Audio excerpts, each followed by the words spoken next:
Good evening. Today was another interesting day, and my day started out trying to watch Freddie visiting for the first time Donald. And the thing started out, I looked at CNN, they had no live reporting on it. MSNBC didn't have anything. CNBC didn't have anything. Bloomberg wasn't broadcasting it. Fox Business wasn't broadcasting it. And in the end, I winded up watching it on Fox News because they were broadcasting this live. I had actually, the press meeting there in the beginning, I had started watching it on NTV, the German news channel. And that was too irritating, hearing them speak in English in the background and the interpreters talking over this thing.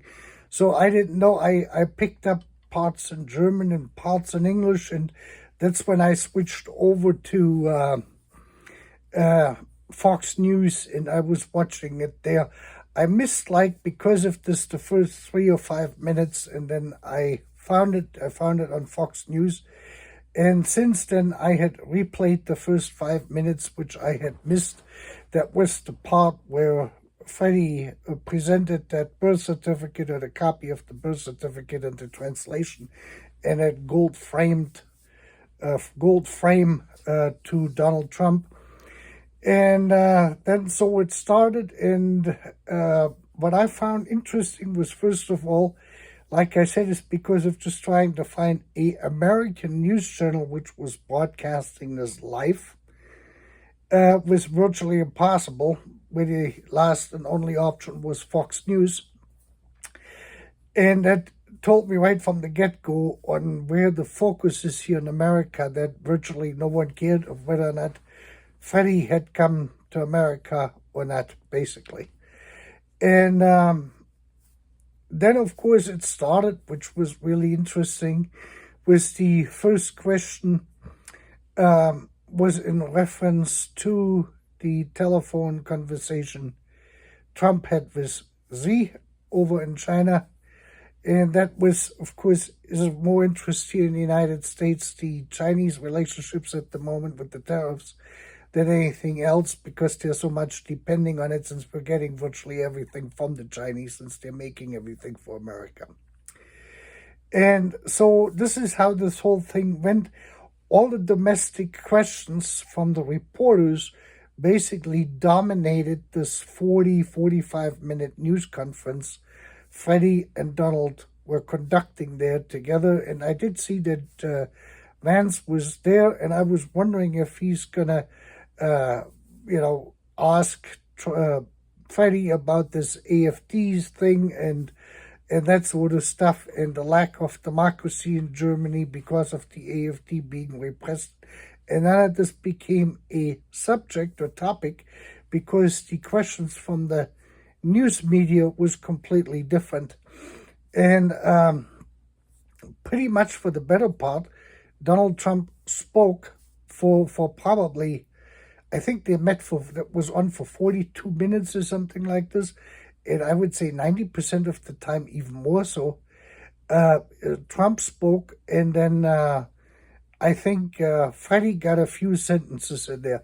So altogether, this whole thing was really interesting, without any major incident or anything unusual, except that each one told each other how much they liked each other.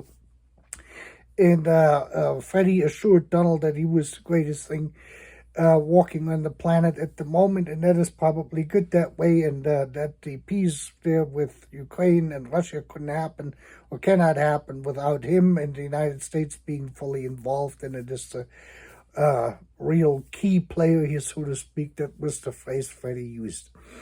Now, the other thing is what I found interesting afterwards was the news reporting then about this whole thing in the German news media, especially the 8 o'clock news on the first channel, who had a 15-minute special afterwards on it. And in that 15-minute special, they had interviewed Freddie while he was still in Washington and was about ready to meet with some senators. This was right after he left the White House, and it was over to the Capitol, on the way to the Capitol building, meeting the senators to have a conversation there with him. And so he spoke there for about 5 minutes, and it is really, really amazing is that the news media in Germany really does not seem to understand Trump, not so much, with his family. And as we know, is in this thing is he came, that they gave him the birth certificate that for his grandfather, Friedrich Trump, which came out of a small town close by Bad Dürkheim in the Rhineland-Pfalz, Palatine, and he was a winemaker there. He had a vineyard. They had a small vineyard. They weren't very rich, and that was his great grandfather had the vineyard, and his grandfather did an apprenticeship as a hairdresser, and then he immigrated to the United States because his parents or his mother didn't think that he was physically built enough for working in a vineyard and the hard labor that comes with it, especially in those days, in the mid-19th century when he was born, And so this is quite interesting. So when Friedrich Trump, the grandfather, Donald Trump's grandfather, came to America, he first stayed in New York, and he worked as a barber there. And while he worked as a barber, he got into the hotel business for another German, and he winded up managing sort of the hotel as an innkeeper. That was the term they used back then in the mid-19th century, which is basically the manager of a hotel or boarding house. He then set out for the West Coast. He went to Seattle, Washington.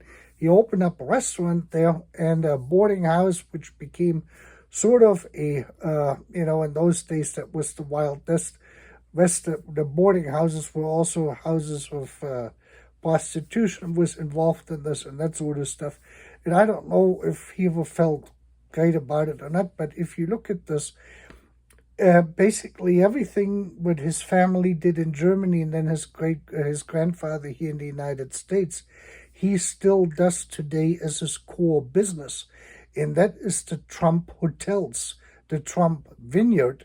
And his son, I think it is Donald Jr., with his wife, and they're running primarily the hotels. They have a hotel in Honolulu, in Waikiki. They have one in Chicago, I think Las Vegas, Los Angeles, and in New York, I believe so. I'm not exactly familiar because we don't have a Trump hotel here in Kansas City, but there are several, and there are together with these golf course things. So, but this is still part of it. The winemaking is much. He has champagne, he has wine. They own a big vineyard out in California in the Napa Valley, I believe it is. And they're growing wine there, and they're doing exactly of this what they did. So it is not so that Trump has ever denied his, ancestry from the German side. That's why I'm so surprised to hear this over when they did that special there after the news at 8:00 in Brennpunkt. That was the name of that short 15-minute segment, and they went to his hometown there, Kalbach, something like this. It's a part of Bad Dürkheim. I was in Bad Dürkheim in the 1980s, in the 1970s when I was a child. We went there to visit, just the scenery and the wine thing with my parents, and we went to some festival there in the fall, and I remember that barely. Must have been 1976, 1977 when I was like 10 years old. And then I was back then there for a political event one day, and I think this was 1987, 10 years later, when I was about 20. And so I'm somewhat familiar with this, and this is all wine country out there. So with what Trump actually does, if you take him away from the casino stuff, the core business of the Trump family, besides the real estate, and apartment buildings, what his father did and everything else, he is still focused very much on this, what Friedrich did here and his great-grandfather, Friedrich's father, over in Bad Dürkheim with their vineyard. So there's still a tradition in the Trump family. They have very much engaged, or still engaging, as their main core business in the same activity what their ancestors have or had engaged in. So I just wanted to say that I was surprised. I didn't realize this when Trump was president the first time, that the German news media apparently does not know anything about the history of the Trump family here in the United States, except that I picked up on the fact that Friedrich had basically dodged a draft over in Bavaria at that time, and therefore was expelled from Bavaria. He was, they denounced his citizenship, so he went back over to Germany and was there for a year, 2 years, and then came back into the United States permanently. And so that is the interesting part in this. And other than that, the actual history and what they're doing today and how much, like I said, this is their core business. The core business of the Trump empire is the hotel and the, besides, having the residential apartments and that sort of stuff, the real estate side, and the vineyard, the winemaking, in every way, form, or shape, and restaurant business. And this is all the stuff Friedrich was then involved in here in the United States, and he did pretty well, and that laid the foundation for his son then, Donald's father, to take over, and then he went into the residential development over in Queens and to a certain extent in Brooklyn as well. And he built homes there, single homes first, and then they did the apartment building at a later point. And that's how this whole thing basically evolved out of it. But they have never gone away from the main core business, which Friedrich, the guy they gave his certificate to, or the birth certificate, which they presented to Trump today. That's what I wanted to say here on the site. Otherwise, politically, there's not much to be said to it. We will see.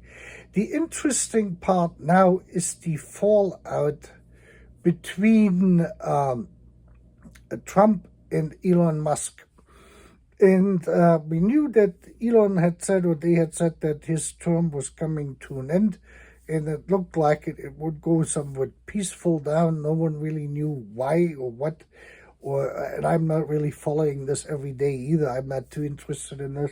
And then it completely got derailed after Freddie left there, and Trump apparently had some time to take onto social media to respond to this stuff of what Elon Musk had stated there on X. And so they were fighting on two different platforms out there. The differences they having, I guess, at this point, and that winded up with tanking the Tesla stock by $150 billion. They lost $150 billion in market value in this.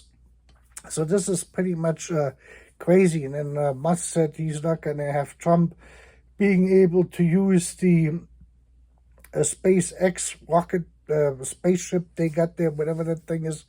And, this is kind of ridiculous.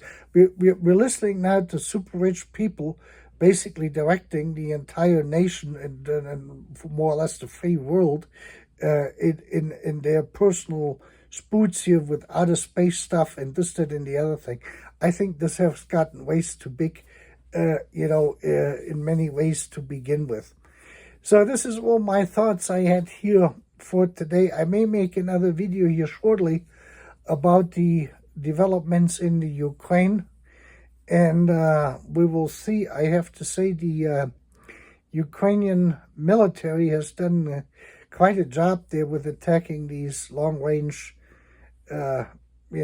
bombers and other aircraft they were able to destroy, and that definitely caused a problem for the Russians. On the other hand, is when you look at this equipment, this is ancient. I mean, this is stuff from the 1950s and 60s. These were turboprop machines. Sure, they're still flying. They're as valid of a threat than anything, and they can go pretty fast with these double props they have. But, in the other senses, you can see on how far Russia is lagging behind in all these things. I mean, the United States, they still have their 1950s B-2 bombers. They have revamped and overhauled several times now, and there's only the bare bones skeleton in there is basically the original part, as it has not been replaced yet. They have rebuilt them so many times.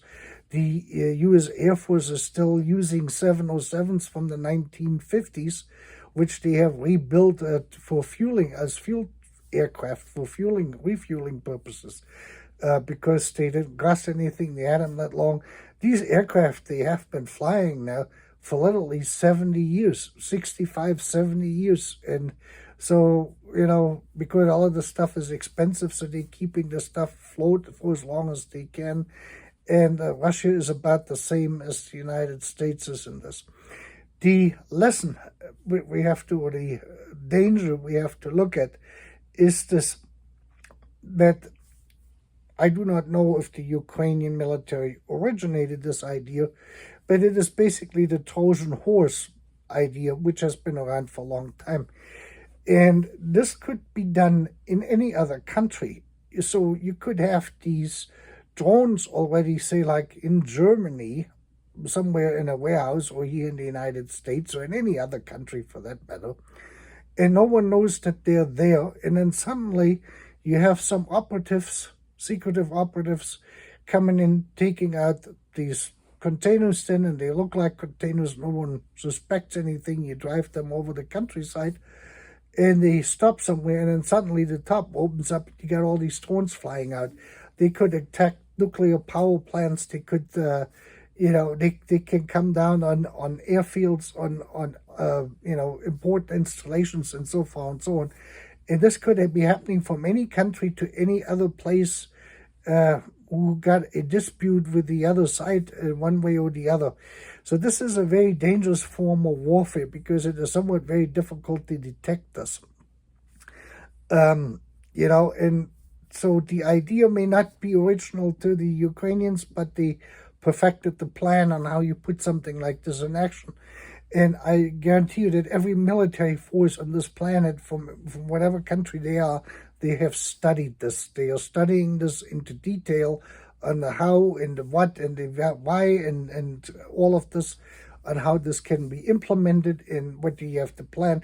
You can basically deposit these drones years ahead of an issue and keep them maintained in some warehouse, and no one pays any attention to it. Downtown LA or somewhere in an industrial neighborhood where no one pays any attention to it, what the other guy is doing. And then the stuff sits there for years, and it could be easily deployed at a moment's notice, on a very short notice, and cause a whole bunch of problems anywhere, to not just military targets, but all other targets as well.